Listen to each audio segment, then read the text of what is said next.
So, so does it mean that we can make you a Marvel hater now because you've liked only one episode of What If, and now you don't you don't care I've for liked another no. Marvel film? I'm just kidding. Let me stand corrected. I liked one episode, loved another. Yes, I know. So I'm 2 for 2. Wednesday's the determinant. The tiebreaker. Yes, it is. And welcome, folks, to another edition of the Spoiler Room. We appreciate every single one of our listeners out there. Thank you so much for coming down the stairs, grabbing a lot of drinks to listen to us ramble about films. And this month, folks, yes, it is no expiration date month. And what is that? Well, we're covering films that deal with immortals.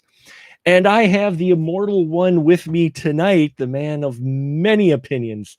It is none other, once again, than our good friend, Mr. Ian Simmons. Hello, sir. How are you? I'm doing great until you introduced me as being so old I could count as an immortal. Well, if we go by Zardoz rules, that is, but then I'm still a teenager, I guess. Yeah, exactly. Immortal, it depends. I mean, in Logan's run, you weren't immortal, but you lived till 30, and then you went ascension. What Highlanders, they didn't age.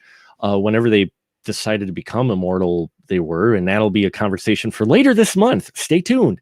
And welcome to all our viewers out there. Hey, we got Mr. Don Shanahan in his house. Hello, Don. And Valentina. Thank you both so much for tuning in and listening to us talk about the classic Zardoz. Ian. No, don't. I can't give the synopsis on this. You can't, because I still don't know what the hell you made me watch, Mark. Yes, folks, in the Spoiler Room, we always try to work to expand the horizons of you, not only my listeners, but also my fellow crew members out here. And I no, Mr. Don Shanahan has said he's supremely disappointed that none of you have the wardrobe. I have the Speedo part, but I can't show it because otherwise YouTube would ban me. And yes, he quoted, I don't know what the hell you made me watch, Mark. I've heard that a few times over the year and a half, almost 2 years now we've been doing this together. And yeah, it always makes me smile whenever I hear my crew members say, what the hell did you make me watch? Because that means that, I've accomplished my goal of bringing films that not necessarily break crew members, but that expand your horizons, get you out of your wheelhouse. And this one is definitely in its own wheelhouse. Okay, I can try to do the synopsis of this. Okay. hold on. I got notes. Don't cheat, Mark. Okay. No, I just had to get the year. Okay. The year is 2293. Set in the future, where a large, gigantic god in the form of a concrete head floats around the earth. And those that are left after what appears to be a post-apocalyptic world, those survivors worship the mighty Zardoz. That is the god of the head. But, of course, things aren't what they seem. And one of the executioners, named Zed, who is part of the Outlands and does the bidding of Zardoz so he can become immortal, sneaks aboard the gigantic concrete godhead, revealing that it's not a god at all, but just a ship. And riding on that ship, he soon discovers a area called the what is it? Nexus? The Vortex? Vortex, thank you. The Nexus was Star Trek. Nexus was Star Trek, you're right. To the Vortex. And the Vortex is where he discovers there's a lot of beings called Eternals. And we find out that Zed himself is a special being, a mutant, if you will. This is the Spoiler Room, folks. And we watch how he works to destroy their civilization all in the name of revenge. There's weird, surreal crystals. There's a lot of people who are really bored being immortals. There's a room of various growing naked people and fetuses, and yeah, and something with flour. So there a lot of things. This film is so compact that we watch how Zed basically takes these immortals, not eternals. Sorry. Yes, thank you, Mr. Shanahan. Marvel are some ripoff. You got to put up his previous comment. That's gold. I have a concrete head just thinking about the studs of this movie. Boy, there's a lot of both in this. 1974, and boy, it does this scream 1974. And I totally agree, Mr. Shanahan. Samsonite could not unpack this movie. Had you seen this before, Mark? I had not. Neither have I. This, in all honesty, I've seen clips, I've seen bits, I've seen pieces. I never sat down and watched the whole film. And I'm glad I did. I am so glad I did, because I love films like this, because they go just when you think you've got okay, I think I've got my head wrapped around of what's going on, we cut to a scene that suddenly you're like, okay, that totally destroyed just what I was thinking. That was the entire movie for me. I did not have at any point any idea what was going on. Now here's a question. You've mentioned this phrase or this word, outland. That comes up several times, or they refer to him as an outlander. Now, Sean Connery was also in a movie that I haven't seen from 1981 called Outland. Yes, I wonder if this is part of some Outland cinematic universe. This is a Mad Max thing. Well, Outland is its own beast, and actually, that's the film I've watched. That was one of those to where I'd start watching that and go, "Oh, I'm watching Zardoz." I'm like, "Oh no, wait, I'm watching Outland." Okay, and every time I'd watch it, I'm like, "Oh, I'm watching that." No, it's Outland, and yes, Outland is High Noon in Space. Absolutely, Mr. Shanahan. So happy that you're in there tonight. Thank you for all your comments so far. You keep them coming. And yeah, High Noon in Space is Outland. That is fairly straightforward. I watched High Noon for the first time a few years ago, and I love that movie. Yeah. Then you'll like Outland. Then I was going to say anything High Noon in whatever I'll watch. So I got to check that out. It's High Noon in Space. Mr. Shanahan is completely correct. And it is an interesting movie, but it is definitely more straightforward than Zardoz. Let's preface this by 1974. Drugs were very prevalent, and all the way through the 80s too. Cocaine, as Mr. Shearer would say, needs its own Academy Award. This one, LSD, maybe. I mean, this is about as surreal as you get with these films, to the point of where it's not even art house, to where it's incoherent. This one at least is somewhat coherent. It does have a somewhat linear storyline. It just jumps. It leapfrogs constantly over itself. I'm giving it a hard time. I feel like it does make sense, but the problem is it needs to be shorter. Yes, because even my years-long training in slow cinema, and I was thinking about this while I was watching it, why can I watch, this is for you, Don, why can I watch Terrence Malick movies and not be bothered by random shots of dew falling off of flower petals, but I want to reach for the remote and fast forward through half of Zardoz? And I think it's because Malick will do a montage of different things. He'll settle on something for a few seconds and he'll move on, but that montage will last for 5 minutes. In this, there'll be scenes of like half-naked people, which you got to go a long way to get me to be not interested in half-naked people, but they'll be sitting around a table like talking about space hippie nonsense. And I'm like, this is going nowhere. What is happening? It's metaphor. It's allegory.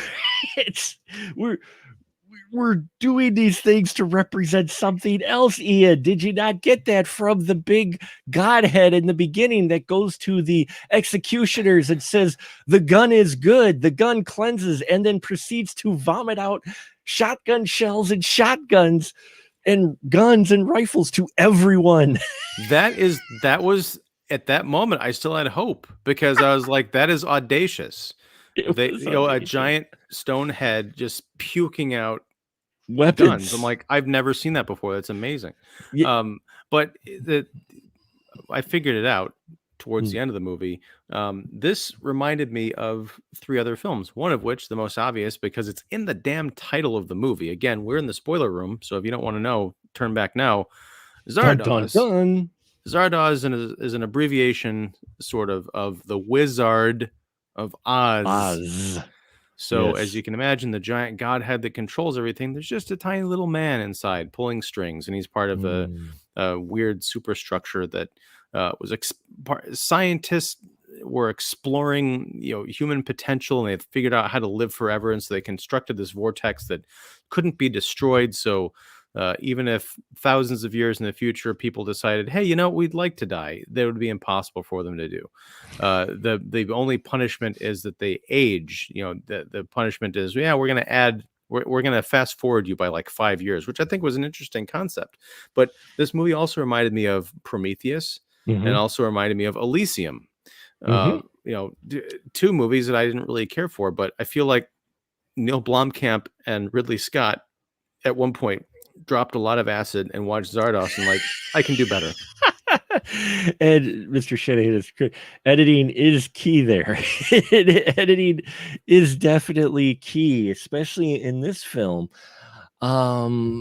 Because I mean, you've got your class warfare message in here right from the beginning. I mean, Zed is an executioner. He's part of this group who live in this very barren wasteland that worship Zardoz, who it's funny because I'm watching this going, there's a lot of great ideas that they start up and then they jump to the next one before exploring further, because there's this interesting idea that one of the guys, Arthur, I think his name was, or whatever, who's the immortal actually running the concrete head, he was put in charge of the Outland group because the scientists and the immortal folks have separated themselves in a different class. They're the hippies, but they also have all the resources and the utopia and basically don't have to struggle for anything. While as you have the Outland folks who are getting murdered by the executioners who follow Zardoz because this immortal guy got bored and he decided to pit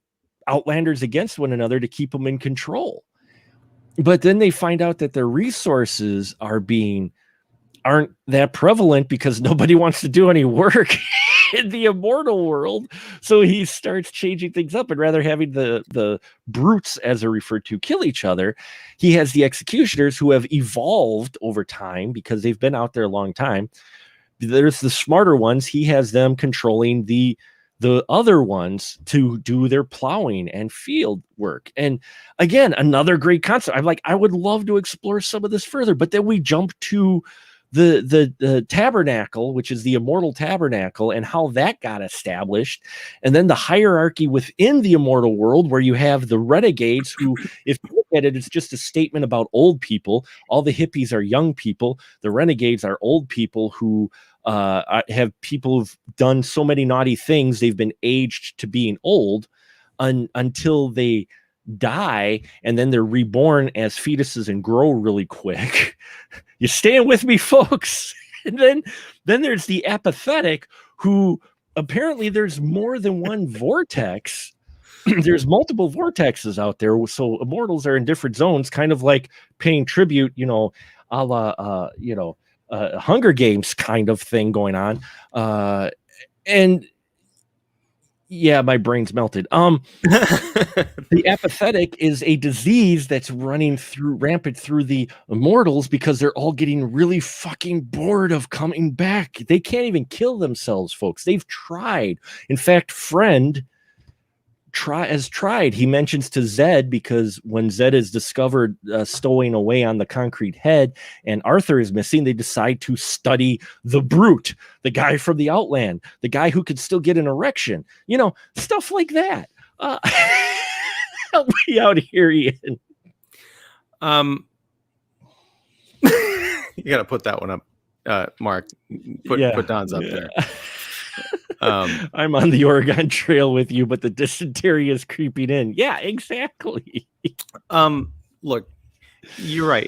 I didn't even pick up on half the stuff that you're talking about there. Like, I thought that the apathetics were just part of the immortals. You're saying that there might have been another vortex that they were part of. I don't know. But I will say it's interesting that you had me at erection. Well, I'm standing at attention already. Or all right. But no, the thing about this Brute character, this Zed character played by Sean Connery. At first, I was looking on either Wikipedia or IMDb. I right before I watched the movie, I'm like, what am I getting to? What is this? And I saw trivia that was it John Boorman, the writer and director. Yes. Apparently, after was it Diamonds Are Forever, the unofficial Connery movie, Bond movie flopped. Connery was kind of like on the outs, and so Boorman got him to do this movie for $200,000, which for James Bond was like sub minimum wage at the time. So that explained the perplexed, half bored look on Connery's face throughout the entire film. And the other thing that struck me is Connery famously turned down a role in the Matrix movies because he didn't understand the script. I'm like, that was your litmus test? Well, because he got burned. About Zardoz that made complete sense to you, but yeah, the Matrix was a step too far. No, I think it's just the opposite. I think because he did Zardoz, he was not going to do the Matrix because he's like, fuck that. Sean, is that you? No, special guest star, everybody. No, it's so puzzling, especially because early on when they are doing this examination of the Brute, they can sort of put his memories up on these giant view screens for all the space hippies to watch. And one of the first things you see is him and his marauders slitting people's throats on horseback. And then an actual sexual assault there on the beach. Like, woman gets captured in a net, and the next thing you know, Connery's on top of her. And we go back to that scene like a few minutes later, like, oh, this is supposed to be the hero. And I can understand if you're going to do some kind of a redemption thing, like he comes to understand that it's wrong, but he's just kind of the least crappy person in this hierarchy. And you just want to see all the space hippies dead. So, we'll settle for him, but he's still not, an aspirational figure by any means. And he doesn't really change at all. No, he doesn't. He's there for revenge. He mentions it a number of times. That theme comes up throughout. Revenge at the fact that the immortal is, again, I think I'm getting the name right, Arthur or whatever, who was put in charge, who's been piloting the helmet, the head, because no one else in their society felt the need to go out to the world and manage these folks. He decided to have some fun. I just, because our hero did it in the name of God too, in the name of Zardoz. He took the woman in the name of Zardoz. Zed even says so in the name of Zardoz. So it's not played well, because I think you're right. I think Connery is just cashing it in with this film once he realizes what film he's in. But at the same time, I think what they were trying to go for was he's there for revenge because he's upset that this immortal posed as a god had them do all these wild things that he didn't realize were bad or whatnot until he got shown a book. See, another theme of how books are bad. People get on me for not reading, okay? For not reading. But look how many books, like Stargate, fucking people learned how to read and look, took out their society, which, yeah, you had some slaves, but overall, they were doing okay. And then you've got Zardoz, where the Eternals, the immortal folks, they were living fine. And, the executioners were living high in the hogs, killing everybody who was in suits. And then all of a sudden, someone reads a book and suddenly society crumbles. You're really onto something here. I think we should take all the books and burn them. That historically has always been good. We do not burn them. No, we do not burn them. Oh, you pissed off the school teacher. No, you're damn right. Books are bad. Signed a 20-year veteran school teacher. Forget books, get all your learning from comic books and social media. That works well. But anyway, because as we all know, comic books aren't actual literature. Yeah, some would say, yes, another debate for another time. But as for this one, again, most of these themes, he's there for revenge because he feels manipulated. It's not conveyed that well, but if you watched other films like this, I get the impression that's what they were going for Zed's true motivation. Is he read some books, he got some book smarts, he realized he was being played because he read The Wizard of Oz. He told his executioner buddies, dude, we're getting played. And they're like, what? They're like, here, read this. And they're like, what? Words. They're like, just read it. And they're like, dude, they're getting played. And so he comes up with the scheme to go after the wizard. So when did he read the book? Because I thought that happened later. Did that happen before he stowed away on the head? Yeah, that happened. I was confused by that happened before flashback vision structure of this thing. No, that happened before that. He was in pursuit of someone to kill, and they were in an old building because he was an thing with the book kind of floating in front of him. And, yeah, and no, there is no message at all with the fact that executioners kill all the folks who are out in this Outland, and all the people in Outland wear suits. There's no message here. The hippies live forever, and the suits get killed by the executioners. No message at all. No, none. No theme. But yes, he chased the one victim because he was about the hunt too, because he told the one girl, was it Consuelo or whatever, who was against him staying there. He told her that the thrill was the hunt, not the actual kill. So he hunts that guy, and that's where the guy, it's a beautiful scene. Here he is, a vicious killer running through shelves, hunting the guy. And what stops him, the guy sticks his hand out with a book. It's like the power of Oz compels you. Hey, knowledge is power, Mark. Yeah, I know it is. And it shows that it's power here because he learns, his fellow executioner learns, and they read more than The Wizard of Oz, though The Wizard of Oz was their motivation for this whole convoluted scheme of getting after the immortals, finding a way past their invisible barrier so that they could come in and annihilate them for making them basically slaves to religion. Basically, and yeah, yuppie killing, DC and Joker are more of those ripoff bastards. Yes. Well, here's my question. What is any idea of the time frame here? Because you've got the brutes, the executioners who just run around killing people. Do they know how to read? Can you put a book in front of them and be like, yeah, here, read this? Like, I don't know what reading is or what that, bang, essentially. He had the capability of reading. How? Why? Why? Because he was a mutant. A race of killers, of mutant killers that.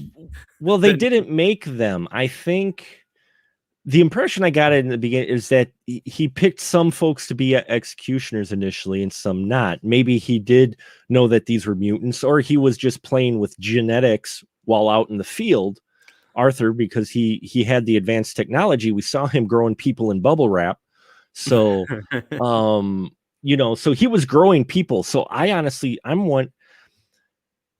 me back up. I believe he grew the executioners.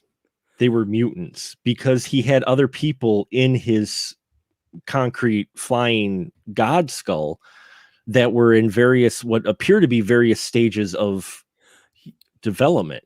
Yeah, I get that. I just don't know. It seemed like Arthur or whoever is pitting these people against each other, these creatures that they were creating. Why, if you're going to make a race of like supreme, killers and hunters and stuff, why give them the ability to perhaps learn enough to get onto you and possibly destroy you? Well, there is that theme. I think there is an explanation and motivation. It happens at the very end and quite briefly, but we come to find out that Arthur he wanted to die, right? Arthur isn't dead, and he's got a buddy friend who has also rocked the boat many times in their society, talking about how he's bored as hell because he's tried many times to kill himself or die, and he just keeps coming back reincarnated and remembering everything and all this, and he's done with this life. So yeah, they want to die. So the whole motivation is to create these people enough to where they'd be smart enough to develop and come and kill him. Right, but I guess, and that makes sense, and that's a cool idea. But if they are immortals and this whole thing is being constructed so they can't be killed, what difference does it make if they're killed by these brutes because they're just going to come back? Well, because a little bit earlier than when we finally get the mass chaos in the last like 15 minutes of the film, when something really, really happens, they talk about how he got his knowledge, he got his learning, how Zed at one point is being examined, not for his erection, but before that, for his mental capacity. And you get May, who says, you're actually smarter than anybody here, because the immortal folks have developed telepathic abilities to where, as Friend would say, where looks can kill. Well, now they can actually scramble your brain with not only the script, but they scramble your brain by looking at your eyes, and they fight telepathically. But apparently May studied him enough in his genetics to where, yeah, he's actually the smartest kid on the block, but he doesn't have his full potential yet because he hasn't been exposed to the knowledge. But his brain and mentality, the size of his brain and everything, as she said, he's the smartest one there. But I still don't understand what that means. I mean, I'm at a loss. He's the smartest one there, meaning that's what she kind of realized. He was engineered for a specific reason, most likely to end their life of immortality. Putting it, because she starts talking about how he needs to play along and not let on that he knows, and then he sets up Friend to where this is really weird dinner scene to where everybody, I mean, most of us want to go to level 2, especially when you play a game. But here, he didn't want to go to level 2 because everybody does their psychic link around the table against Friend, because he's, with the hands out, he's against now Zed, because I think he recognizes the threat Zed actually poses, though we don't get a scene like that. It's just kind of, and so everybody goes against Friend and reveal his true nature and his true feelings, because this is supposed to be a happy, happy, joy society. And he's had negative thoughts constantly. So he's aged a few times and died that way. And this time they age him, but don't kill him, and send him with the renegades with the other old folk, because as we know, hippies are cool. Old folks drool. There's a bumper sticker for you. And yes, Don Shanahan says, or has been exposed to an erection. Yeah, it actually, that was one of the scenes I actually kind of found funny. There's bits and scenes in here that I thought were interesting, and that one was one of them, where they're talking about how people have evolved so much that erectile dysfunction has become a major thing for the immortals, because they don't have to have kids anymore, because if they die, they just come back. So why even have sex? And that I thought was an interesting concept about it. But again, we only get a 2-minute scene, but it's lovely because they show some out of the archives, I guess, some porn for the brute, And he literally has a room full of people staring because they're bored. So they come to see the research. It was very Clockwork Orange, which came Yes. out a couple years before this, because there's that scene at the end where Alex is supposedly reformed, and they put that naked woman in front of him with all the high society people around to see if he's going to attack her. I'm not going to do that, Don.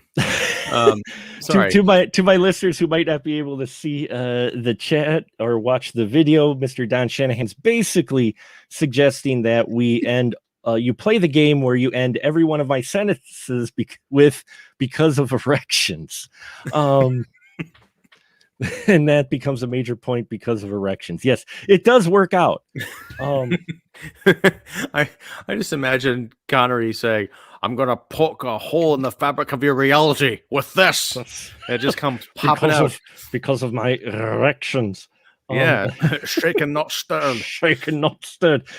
But no, that scene, I loved that scene with Charlotte Rampling. She's kind of like Helen Mirren. I grew up watching them in movies, but as they were older, so you kind of go back to like the 70s. You see pictures like they were smoking hot when they were young. Not to say that they're not attractive now, but it's like wow. But I thought it was kind of sweet where they're showing him images, like you said, of like a woman rubbing her showery, soapy breasts, and then like two people like mud wrestling, two ladies mud wrestling, yeah, right. And then it's just Charlotte Rampling looking at him, and then it's all that arched eyebrow, and everyone else around them was like, "Oh, okay, yeah." Well, again, he has a whole group of immortal folks around watching the study because they've got absolutely nothing else to do with their life, and so he's standing there naked. What really worked for me with this scene was the look on Zed's face. Yeah. Two ladies mud wrestling because of erections. Yes, thank you, Don. Thank you. I will have to put that in the show notes of here, play this game. Add every sentence with because of erections. Actually, every sentence should be ended with that. Because of the erection. But I loved how Connery played it because it was the one time where he seemed to be really into the role and acting, because he did have the most uninterested look on his face when he looked up at the screen. But then immediately when he turned his gaze to Consuela, it was immediately like, my name's Zed, just Zed. You know what I mean? He suddenly turned on that little bit of Sean Connery, like smolder a bit, looking at her. And she plays it great as well. She was a wonderful performance in here because she's looking at him and then she looks down and looks at him, and you can see the confusion in her head, like, huh? Because they've lived in a society so long where sexual attraction does not really exist amongst the people anymore. They don't care. Well, most of them don't. We learn later that some of them have urges, but then they get aged 5 years and tossed with the crazies. So I also like the idea of they're like these extreme, they're collectivists, but they're also extreme individualists, so they believe in equality above all else, because there's that scene where Friend basically enlists Zed to like serve them dinner at this big table, and Consuela's like, we all have our own agency here. You shouldn't you should be serving your own food or we should be dishing our own stuff up, call your dog off. And he kind of does. It's kind of jumping ahead here because I guess they eventually solved the death problem because of that closing scene where Zed and Consuela kind of sneak off to this cave while the rest of the brutes are rampaging through paradise, killing everybody.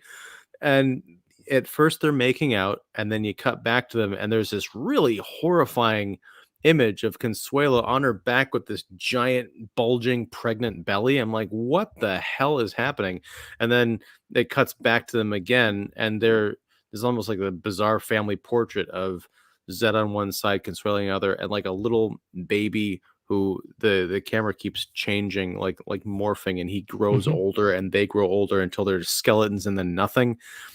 Is this to imply that time itself has has been altered in some way, or are we just watching the fast-forwarded version of, several decades? We're watching the fast-forwarded version of several decades. They've hid out now in this cave, which is near the gathered near the Outlands or whatever where they're at, and they've hid out there. Society's changed. People can die now and they can't come back, and they grow old together.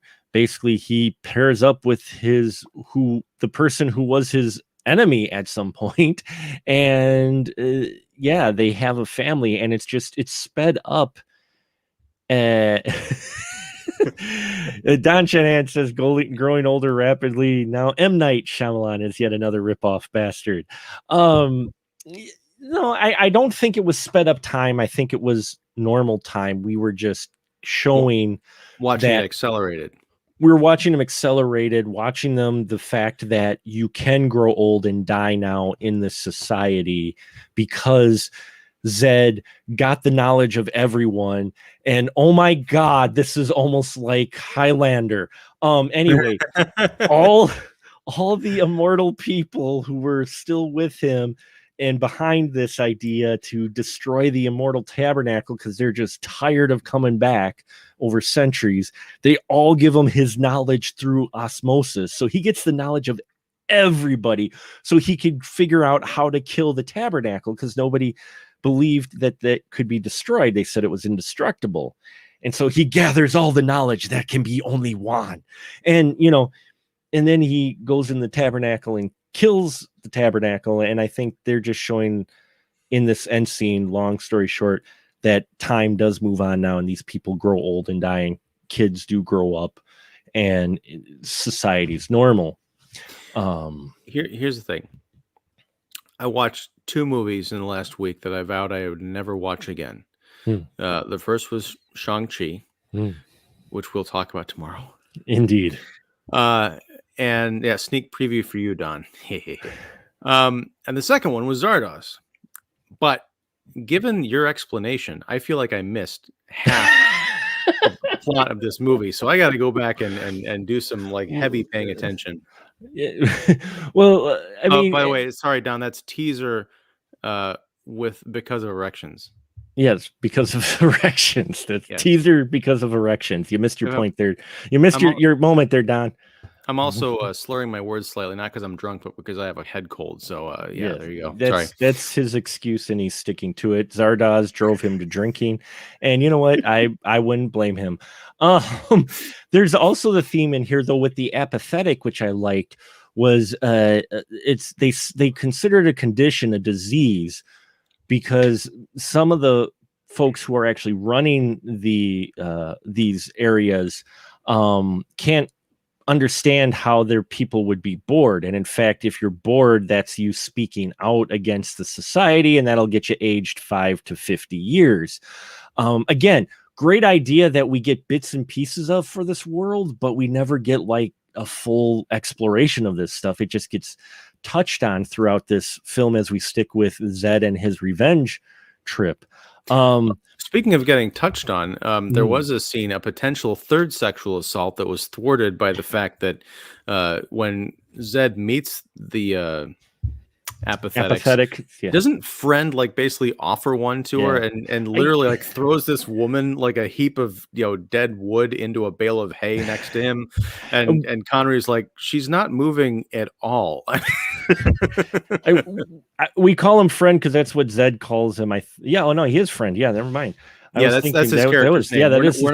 We're not assuming that friends throw women at other people. No, that's not cool. His name is actual Friend. They just call him Friend.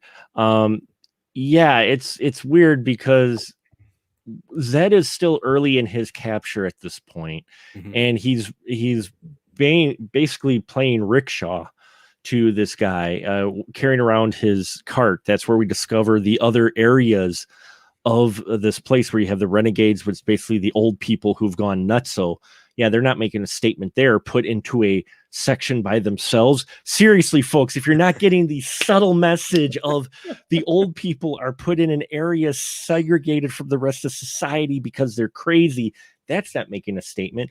We also have another group of individuals all in one section of town that are the apathetic, who basically stand there and do absolutely jack. They've become so bored with immortality that they're sitting there.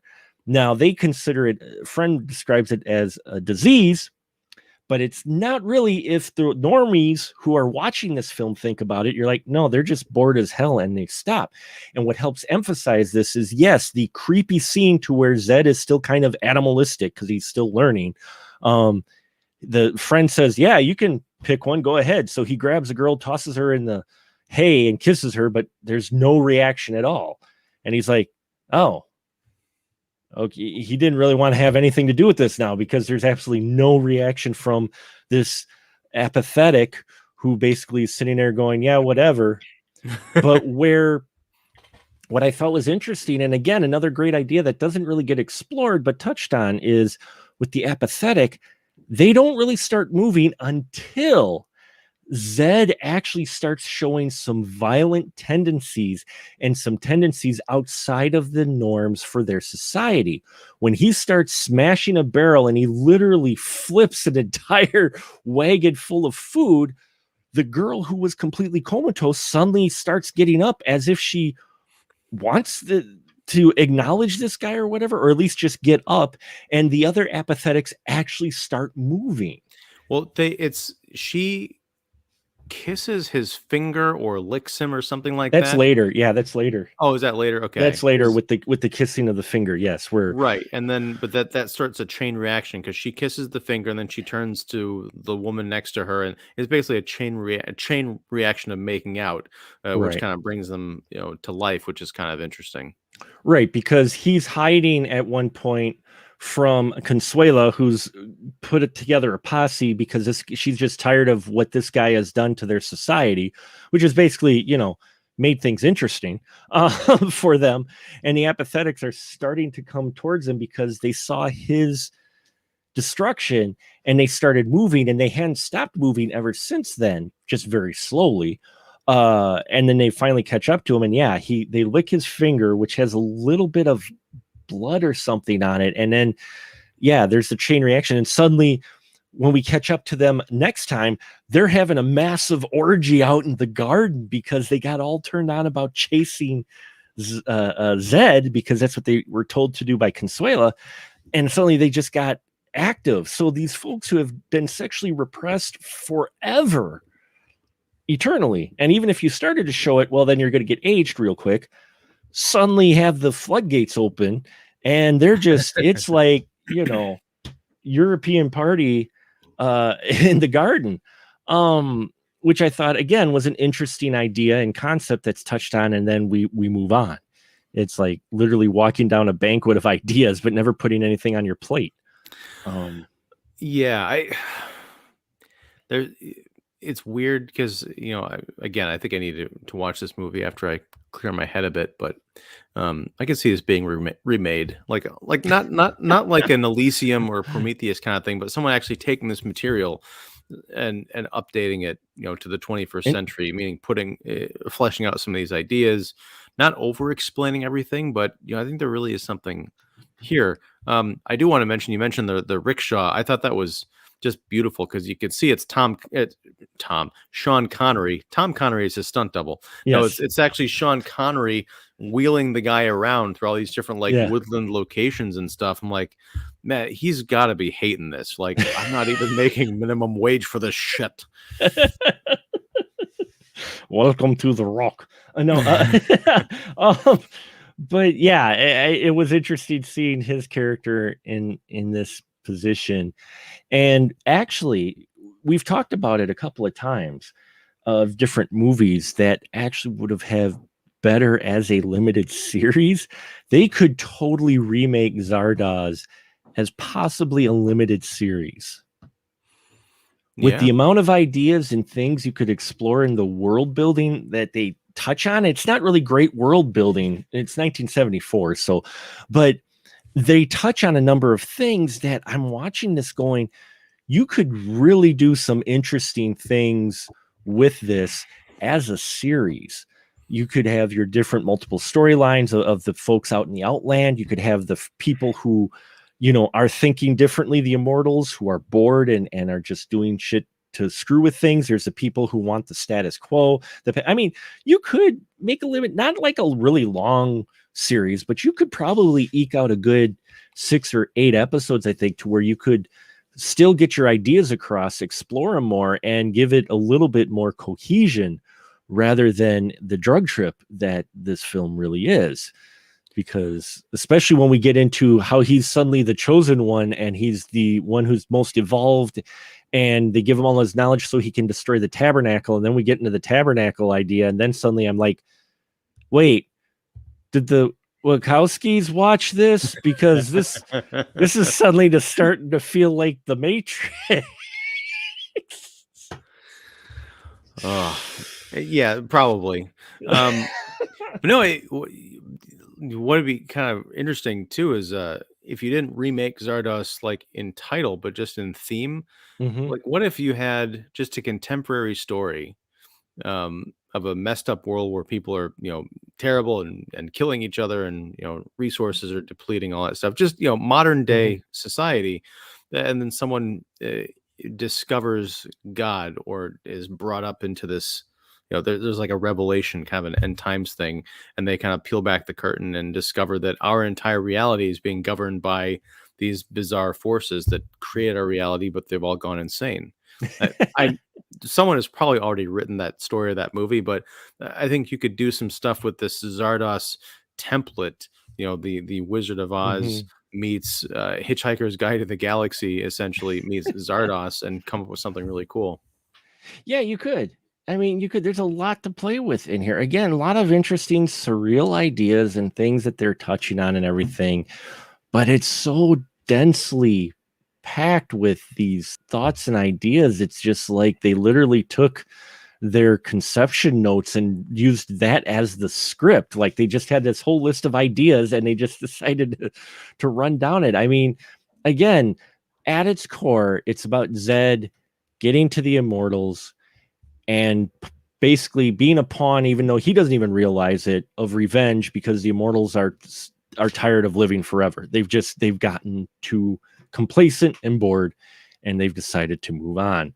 And hey, Killer Rodan has stopped by as well. Appreciate you stopping by, Killer. The thing is, I understand some people have put this on their bad list. I was not bored with the movie, because my brain was continually trying to piece together exactly what it all means, because you could tell they've really trying to do some possibly heady stuff in here. And maybe I did not have any mind-altering substances to help me understand the film more. But, as we've mentioned throughout this episode, there are hints and gimmicks and things that we've seen show up later in more popular, better written films to make you wonder if they weren't influenced by this. I mean, even the different vortexes, the idea of the different segmented areas for the vortexes, and how the series, you could do a series to where you explore different vortexes, because this was just one we saw. We didn't see all of them. This was just one where Zed was destroying the tabernacle. Who's that say there isn't another one floating about? Mark, listening to you describe this, I realized that what I was asking for has already been done, and we just talked about it. This movie is Loki. Yes.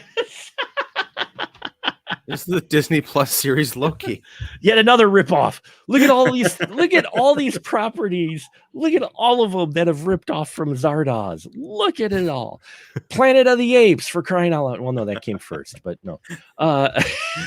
But they went back in time. They went back and rip off bastards again. Yes, Mr. Because Shanahan. of the erections. No. Because of the erections, yes. Rogue Agent, you'll have to catch up on the rest of the show to find out what that in-joke was about. I promise it's a reference to something else and not just me being a perv. It's Don being a perv. Yeah. Don. We'll blame Don. We blame Don. That's a good excuse. But I mean, the performances by some, it's like it even had hints of Logan's Run in here a bit, with the society the way it was. and the younger folks, you know, who are basically running everything, and the old folks only here, instead of being exploded, they get tossed into, you know, they get tossed into a home. But it's even got hints of that, you know, where you got too old, we're gonna just dump you off into this section with the other old crazy folk. And you know, you and I think we probably both took personal offense to that.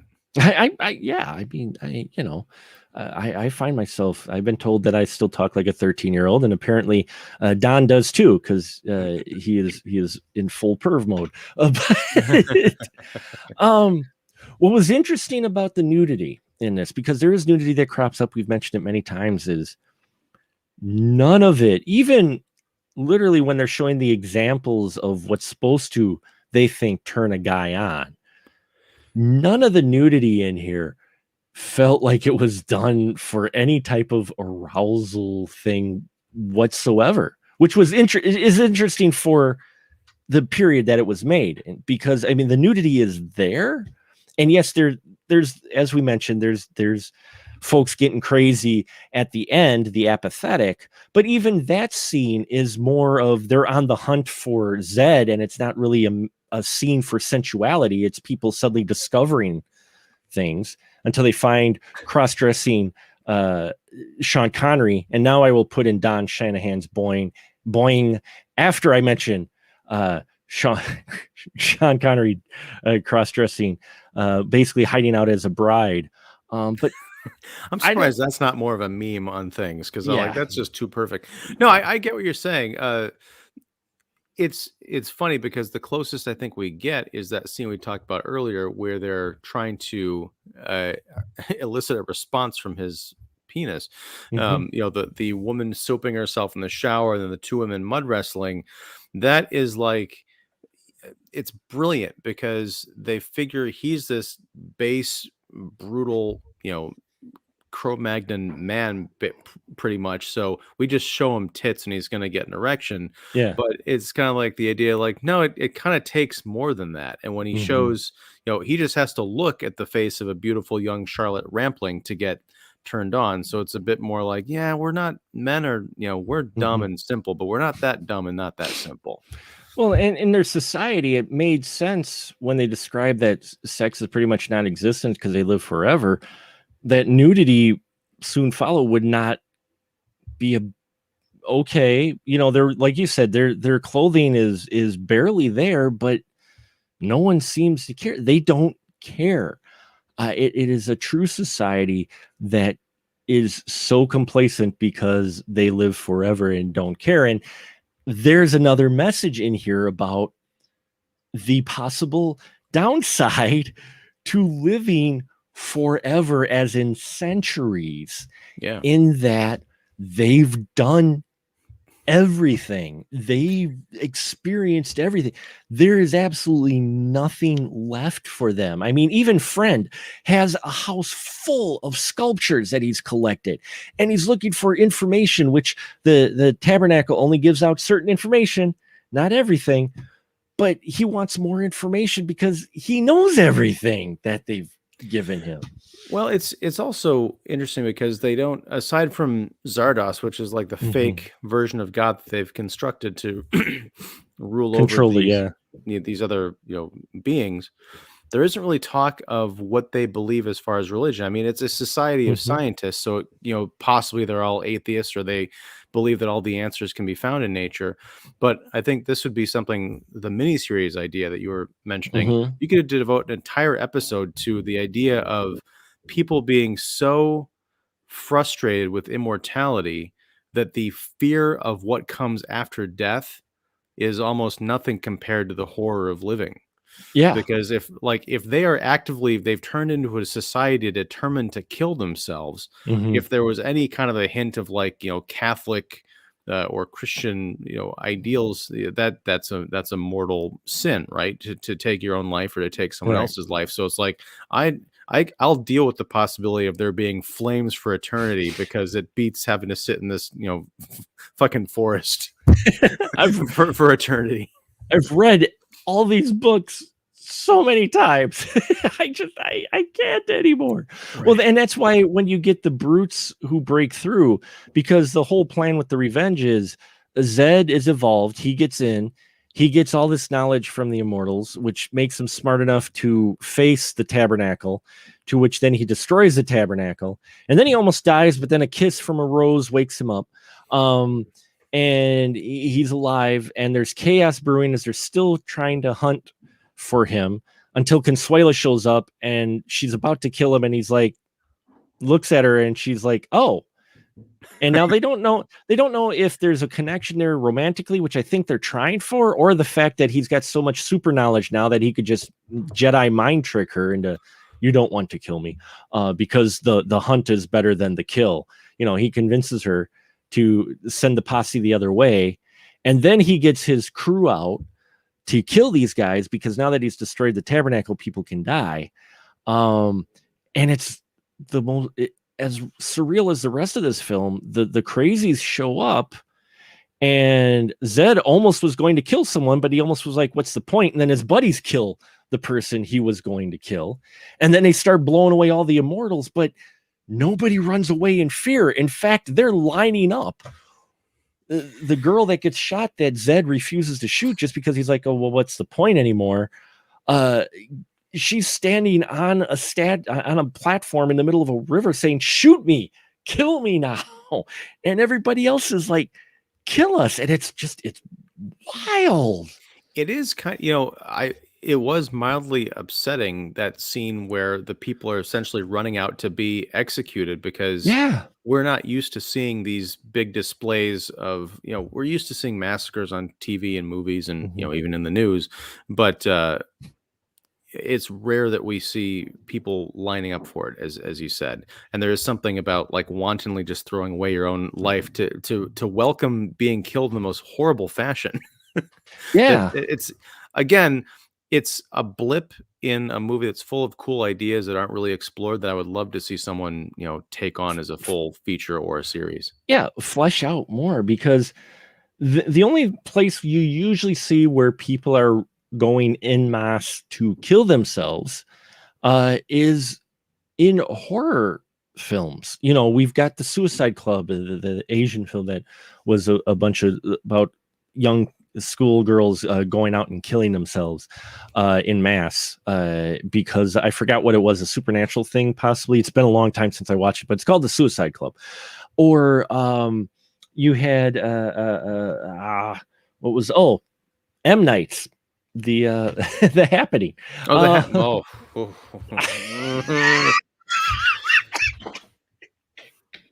Interesting concept, at least.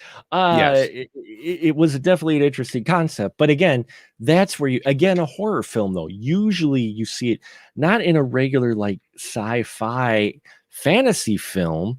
That what's the best thing about this, I thought, was in the very beginning, you get floating, you get the floating genie head, basically. It reminded me of the genie from from Pee-wee Herman's.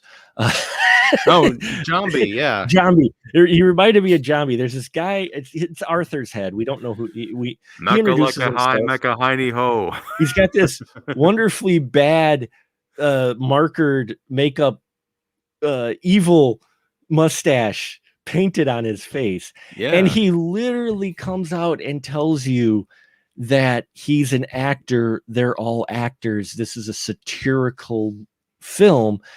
Are you a satirical creation of your God? And it opens with this thing. And so I'm like, satire, there's some things in here, I think, that they're not done well, but are done supposed to be possibly in a humorous way of sorts. It just doesn't come off that way because of the direction. But I think it almost feels like it is one step below like a complete satire parody, laugh out loud type. Oh, it's just so ridiculous type from the mid-70s. Yeah, I mean, satire is a tricky thing because it can mean everything from, Mad Magazine to, darker material. the idea is to ridicule your target, but that, ridiculing something doesn't necessarily make it funny. It just means that's true. Pointing out the ridiculousness of it. Very, very you can true. do that with dark material. And I think that's a keen observation. Damn it, I got to watch this movie again. Now that I know where it's going and kind of what it's about, I feel like I can just go in and scoop up all the stuff that I didn't get the first time, which congratulations to you. You absorbed a lot more of this. You are the smartest man on earth. I am not the smartest man on earth. I just tend to make lakes out of puddles, but this is things that I just pick up. But then again, I watch a lot of quirky cinema like this. So much like you mentioned with watching slow cinema and that, for me, this is my jam because it's one of those films where I could see myself watching it again and still not understand everything that's going on, but enjoy it because it's not holding my hand. It's kind of like Mother. Okay, bear with me. Mother was a very divisive film with the YouTube reviewiverse. I mean, there were people that just hated that, and then there were people that loved it. I was in that camp. But what I loved even more about the people who loved it was reading what people got out of it, because I never saw quite the same reaction twice from people. There were similar things, but then there were things that people got out of it differently than other people, and I'm like, that I think is cool. And it not all the time, but it's cool to get pieces of cinema like that once in a while to where, no, technically, thematically, whatever, it may not be great, but it sparks a hell of a lot of conversation and people get something different. Mother's a great example because that's one of the best, I think, podcast conversations I've ever had was with David Fowley. Mm-hmm. We went to see it together, and then I think we pulled up at the Golden Nugget and we talked about it as we used to do back before COVID times. I didn't know anything about the movie before going into it. He apparently heard that it was an allegory for the Bible, like it goes from start to finish, the entire thing. I watched it as Darren Aronofsky's fictitious allegorical account of the destruction of his marriage and his Hollywood career. Both interpretations track perfectly to that movie, but neither one of us had thought about that before we went in. So we're talking about like, oh my God, we unified and we mapped the biblical interpretation onto the failing relationships interpretation. It was a beautiful talk. And Don Shanahan agrees. He says the divergent takes on Mother are all over the place. As are the divergent takes on the divergent series. Series are more cohesive in that series should not have happened. But anyway, at least the movies. But I digress. But yeah, and the thing is, I heard a third thing. Seen a bunch of indie filmmakers talk about it, a number of them and artists. They got out of it not the biblical allegory. They got it as an allegory of the creative process, of the ups and downs and the creative process that some of them go through to creating their art and their work. And the thing is, the points that they brought up, you watch it, you go, yeah, it falls into that too. So the moral is I need to buy the Blu-ray of Mother before it goes out of print and watch it again. I have it. I bought it. It was on a Rest in Peace family video sale. So as far as Zardoz, it's similar, not nearly as well crafted as that Mother, but in the same vein in that I think people you watch this and either you watch it on the surface and just go, huh? Or you pop some serious drugs and then you'd be like, dude, it's all so clear. Or you're like Ian and I somewhere in between, to where there's a lot of ideas, lots of thoughts. What you get out of this, I think I think it'll be just your experience of what you expected if you keep kind of an open, like just going, all right, what are you about? I think you get more of it if you go into it going, it's got so many Razzies. Oh, this film's going to be awful. Well, then, yeah, that's all you're going to go into it. But I think if you go into Zardoz, my final thought is you go into this film with just okay, hit me, and you're done watching it, sure, you might say, what in the fuck did Mark make me watch? But on the other hand, you might go, there were some cool ideas in there, or you see ideas in there that were explored better, more fleshed out in later movies or films or stories after this came out. So definitely. All right. And so that will wrap it up, folks, for Zardoz. It was exactly what I expected. And that was fine. That I had unexpected. I didn't expect, anything. I just okay, show me Sean Connery in the red outfit and a floating concrete godhead. And I got that in the first 5 minutes. And then I'm like, okay, what do you got for me now? The rest is icing. Yes. The rest is icing. I got to see those in action. The next hour and 42 minutes is icing.